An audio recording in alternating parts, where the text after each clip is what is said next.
Every family is a system, and everyone has a part in it. My family is no exception. I just didn't understand this whole system thing or recognize what role I played in it until ours blew up. Because I blew it up. Here's what that looked like before all that went down, though. My mom, she's the loving drill sergeant. Her favorite family motto, we don't negotiate with terrorists. And you can substitute terrorists for anyone who disagrees with her. She delegated punishments and chores fairly between her 2 children and her husband, my dad. Yeah, my dad. He lives to make my mom happy and protect her at any cost. She's my whoopee, and I was born to love her.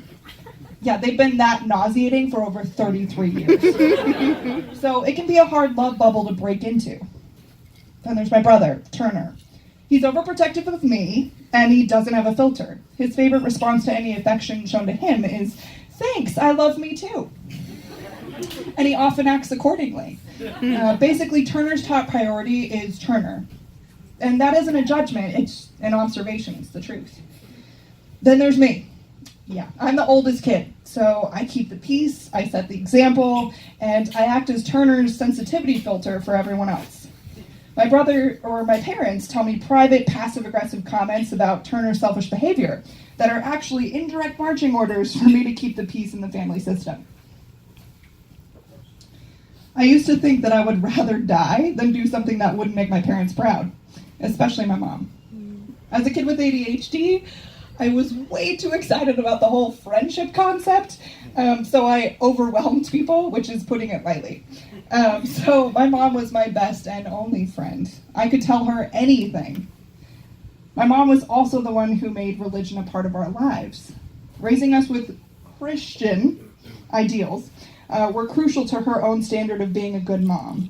Through God, she found solace, meaning, and strength, but after Pastor Hilda started referring to God with she and her pronouns, my mom got sick of the politics of religion. So we stopped going to church when I was about 13. The rest of us were grateful when we stopped going to church. Turner was stoked that he wouldn't have to pretend to care every weekend. And I could tell Dad was quietly relieved too, though he never would have admitted it because that would have upset Mom. My reprieve came from a different place. I didn't feel like I belonged in a church any more than I did anywhere else. It was so hard for me to sit still and focus, and the lessons in Sunday school never struck a chord. I felt like we were all part of something bigger, but I couldn't picture a God that made sense to me. I asked myself, what do I believe in? Am I a good person? How do I know? Church and the Bible felt completely removed from what I was experiencing in real life. God started to feel like the Santa myth. Was I supposed to figure it out? I mean, here I was, no concrete evidence and a request for blind faith. I'd wrestle over these questions internally, increasingly frustrated without answers. It felt like a massive wedge was standing between who I was and who I wanted to become. But I knew how much God meant to my mom, and I didn't want to fuck up the system that allowed her to be the mother she needed to be. My mom actually dropped me off for jazz band practice almost every day in high school. It was our time, really the only time that we were alone, so of course that's when it was hardest to keep these questions to myself. I told her everything, right? One day junior year, I couldn't hold it in anymore. Bye, sweetie, have a good day. Yeah, hey, Mom, I don't think I've ever believed in God.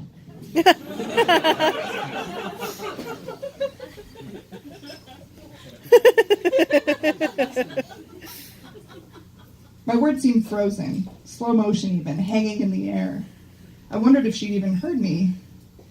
Then, as if I'd slapped her, her head whipped away from me, violently facing the window.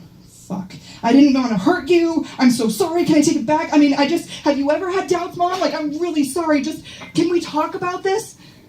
Get out. No. I pushed the fuck up button, the destruct button on our whole fragile world. I looked at her pleadingly. I'm so sorry, Mom. Get out. Just get out. I scrambled out of the car and she sped away.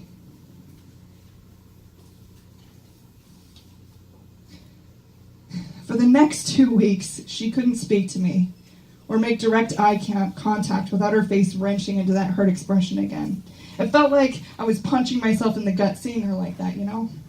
My dad started taking me to school, muttering daily, "Did you think about how this would hurt your mother?"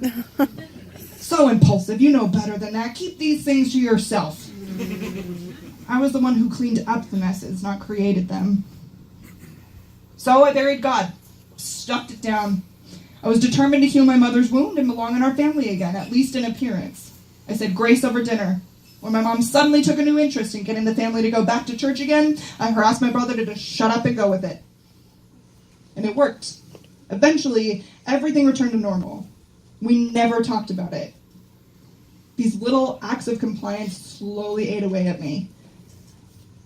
My silence worked well enough for 3 years, though. 3 years.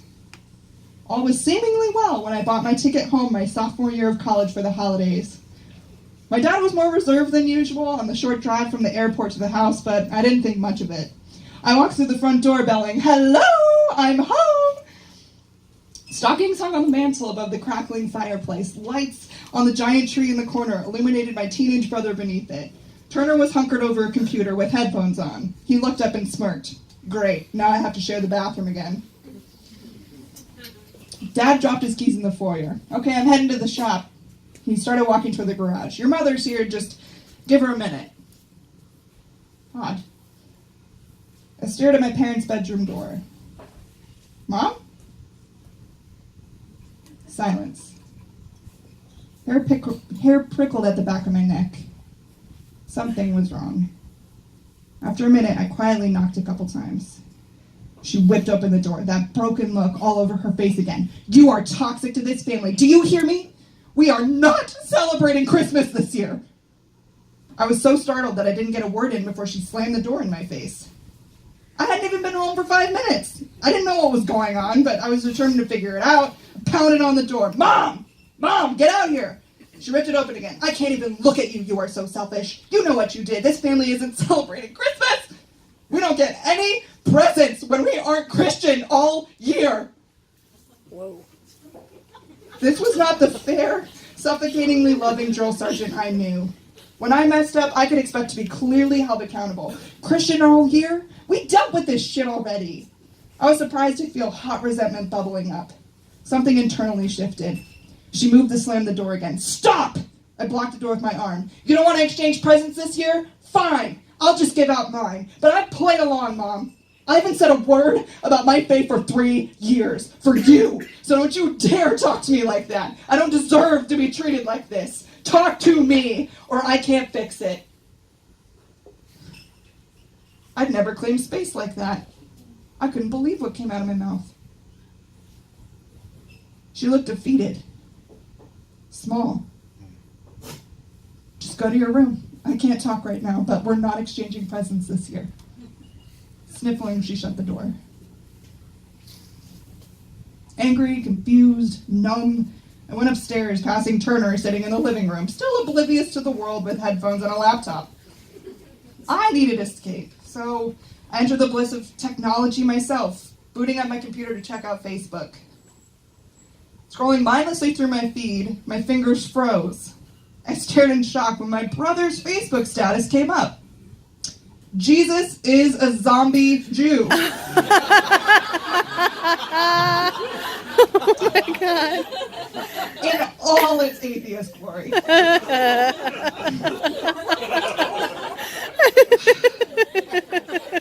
I tried so hard not to laugh at his salty humor. This is classic Turner. But then a sinking feeling in the pit of my stomach came up.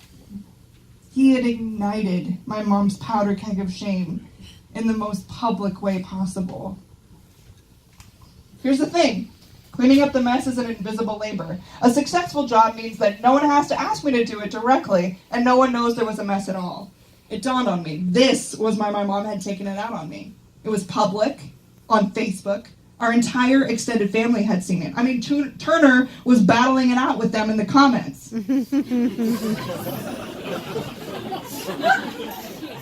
He had opened up my mom's parenting shame for the world to see. And if that wasn't bad enough, there was no way he could have known this, but Turner had punched a 3-year-old festering wound. I told Turner to take down the status. He protested at first, but with enough pointed logic, he saw how it was offensive and begrudgingly deleted it. I wouldn't talk to my brother about the repercussions of his post until years later. As far as I know, my parents never talked to Turner about it. On Christmas morning, the family awkwardly stood around our beautiful tree. I found one giant gift under it with my name. I thought we weren't exchanging presents this year, Mom, I said. My mom chirped, "What are you talking about? Oh my God. It's Christmas! Of course we are!" Wow. I slowly unwrapped a Dyson hand vacuum.